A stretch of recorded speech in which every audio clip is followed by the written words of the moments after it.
चांदूर तालुक्यातील वनी बेलखेडा येथे शेतकरी ब्राह्मणवाडा थडी पोलीस स्टेशनच्या विरोधात आक्रमक झाले आहे।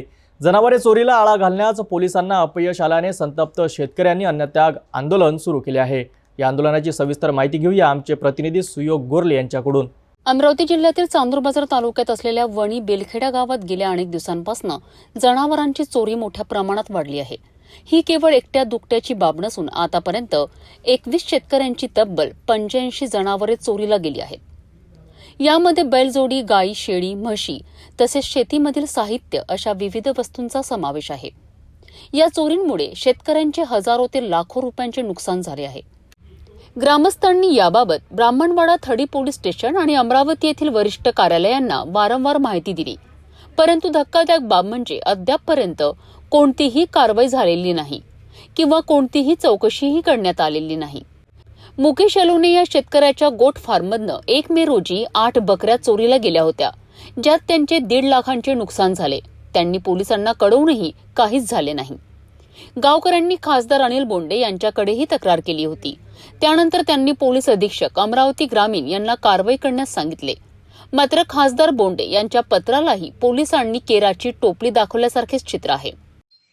चांदूर तालुक्यातील वनी बेलखेडा या गावामध्ये अनेक जनावरे अवैध रेती तस्करी मोठ्या प्रमाणात होत असून ग्रामस्थांच्या वतीने या ठिकाणी आंदोलन पुकारलेलं आहे। काय नेमकी समस्या आहे थेट आपण त्यांच्यापासून जाणून घेऊया। आपल्यासोबत आजोबा आहे।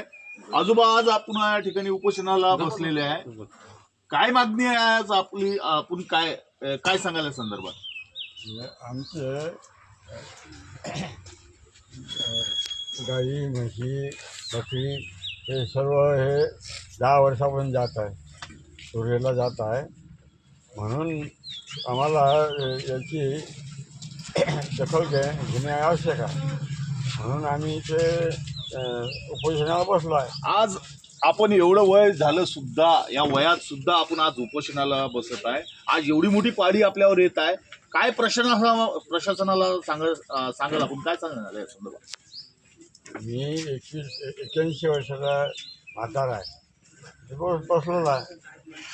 हे कशासाठी बसलो आहे? हे सर्व 10 वर्षापासून हे सर्व आमचे इथे गावाला चोरी का होत आहे। बकऱ्या जातात, गाई, म्हशी हे सर्व आमच्या गावात का जातात। 10 दिवसात तपास करतो असे आश्वासन देऊनही 1 महिना उलटला तरी चोरीचा किंवा यापूर्वीच्या चोऱ्यांचा कोणताही तपास झालेला नाही। पोलिसांच्या या दिरंगाईमुळे एकीकडे शेतकऱ्यांचे नुकसान होत आहे, तर दुसरीकडे चोरांना अभय मिळत असल्याचे स्पष्ट दिसत आहे। यामुळे भविष्यात चोऱ्यांच्या घटना आणखी वाढण्याची भीती आहे।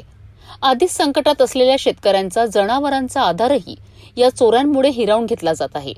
यामुळे शेतकऱ्यांचे मनोधैर्य खचून ते आत्महत्येसारख्या टोकाच्या पावलांकडे वळू शकतात अशी भीती व्यक्त होत आहे। ज्या शेतकऱ्यांची जनावरे चोरीला गेली आहेत त्यांना अद्याप न्याय मिळालेला नाही। त्यामुळे अखेर वणी येथील मुकेश अलोने, आशिष पाटील, मुकेश पाटील, गुणवंत अलोने यांच्यासह अनेक नागरिकांनी 27 जूनपासून ग्रामपंचायत कार्यालयासमोर बेमुदत अन्नत्याग आंदोलन सुरू केलं आहे। 3 दिवस उलटूनही त्यांचे आंदोलन सुरूच असून जोपर्यंत मागण्या पूर्ण होत नाही तोपर्यंत मागे हटणार नाही अशी त्यांची भूमिका आहे। गरज पडल्यास इथेच जीव गेला तरी चालेल, परंतु न्याय मिळाल्याशिवाय मागे हटणार नाही असा निर्धार त्यांनी व्यक्त केला आहे। ग्रामीण भागातील मोठ्या प्रमाणात चोरीचं प्रमाण या वनी बेलखेड्यामध्ये गावामध्ये पाहायला मिळत आहे। अनेक जनावरे, गोवंश तस्करी मोठ्या प्रमाणात होत आहे। मात्र यामध्ये शेतकरी वर्गाचं मोठ्या प्रमाणात नुकसान होत आहे। गरीब होत आहे आणि श्रीमंत होत आहे। आज या वनी बेलखेड्यामध्ये एका शेतकऱ्यासोबत अनेक शेतकरी आहे आणि उपोषणाला बसलेले आहे। नेमकी काय समस्या आहे थेट आपण त्यांच्यापासून जाणून घेऊया। हो, आज आपल्यावर हे उपोषणाची वेळ आली आहे, काय नेमकी समस्या आहे, काय कारण आहे उपोषण करण्यामागे, काय सांगायला संदर्भात? आमच्या गावात वनी बेलखेडा हे गाव, आमच्या गावात सतत 10 वर्षापासून शेतकऱ्याची गुरे, ढोरं, गाई या सतत चोरीला चालला आहे। याचा पाठपुरावा आम्ही ह्या पोलीस स्टेशनला दिला, पत्रव्यवहार केला, मात्र त्यावर ह्या पोलीस प्रशासनानं कोणतीही दखल घेतलेली नाही। आज एकाकडे शेतकरी हवालदिल झालेला आहे, शेतकऱ्याचं नुकसान होत आहे आणि त्यावर हा चोरीचं सावट आलेला आहे। मात्र पोलीस प्रशासन यावर कोणतीही दखल घेत नाही आहे। चोरीचं सातत्य आहे आणि 10 वर्षापासून हाच प्रकार इथं आमच्या गावात चाललेला आहे. मात्र आज ही अशी शोकांतिका आहे की या थडी आम्हाला उपोषण करण्याची पाळी आली आहे. आज सांगायचं झाल्यास एखादी जर समजा बँक फोडली किंवा ATM फोडलं तर ही पोलीस प्रशासन लवकरच सज्ज होते. मात्र ह्या शेतकऱ्याचं नुकसानावर कोणाचं लक्ष नाही आहे. ह्या पोलीस प्रशासन सारे हप्ते यांचे बांधलेले आहे. कारण की एक जर आपल्या गावातली घटना होते तर या पोलिसांना लवकर खबर पोचले जाते, पण वारंवार या पोलीस स्टेशनला पाठपुरावे करून सुद्धा त्या गाई चोरीचा याच्यावर दुर्लक्ष करत आहे. यामुळं या शेतकऱ्यावर आज मरणाची पाळी येत आहे. आज आपल्या या ठिकाणी आजचा 3रा दिवस आहे.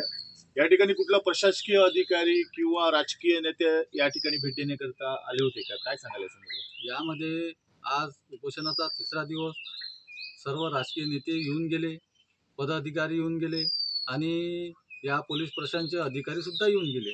मात्र यावर त्यांनी कोणताही तोडगा काढला नाही.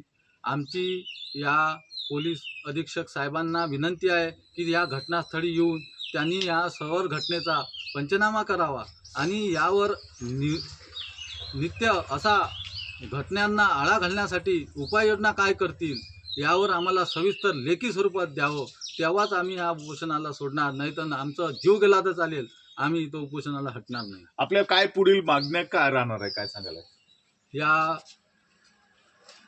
या परिसरातील ज्या चोरीच्या घटना वाढल्या आणि तसेच रेती तस्कर आणि आज जर आपण यावर पाहिलं तर चांदूर बाजार जो बाजार आहे गुरांचा, इथं आपण पाहतो की काही पैसे देऊन यांना हप्ते सोडून हे सर्व पोलीस अधिकारी थोड्याशा पैशासाठी गायींच्या ढोरांच्या गाड्या ज्या आहे ह्या सोडल्या जाते. याची जर आपण लाईव्ह बघितली तर आपण सिव्हिल ड्रेसमध्ये येऊन याची खबरदारी घेऊ शकता. आपल्याला स्पॉटवर हे निरीक्षणात आढळते.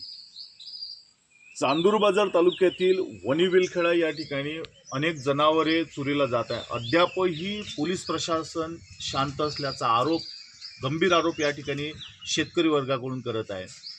आज सर्वात मोठं संकट हे शेतकऱ्यावर आलेलं आहे. मात्र कुठलाही प्रशासकीय अधिकारी किंवा पोलीस प्रशासन दखल घ्यास तयार नाही आहे. कॅमेरामॅन अभिसह सुयोग गुर्ले, सिटी न्यूज, चांदूर बाजार. वनी बेलखेडा येथील शेतकऱ्यांचा हा लढा प्रशासनाच्या उदासीनतेवर प्रकाश टाकतो आहे. 85 जनावरे चोरीला जाऊनही पोलिसांकडून कारवाई होत नसेल तर शेतकरी हवालदिल होणे स्वाभाविक आहे. आता प्रशासकीय अधिकारी केवळ आश्वासने देऊन भागणार नाही तर त्यांना यावर ठोस उपाययोजना करावी लागेल. या आंदोलनावर आणि पोलिसांच्या पुढील कारवाईवर आमची नजर असेल. तोपर्यंत पाहत रहा सिटी न्यूज.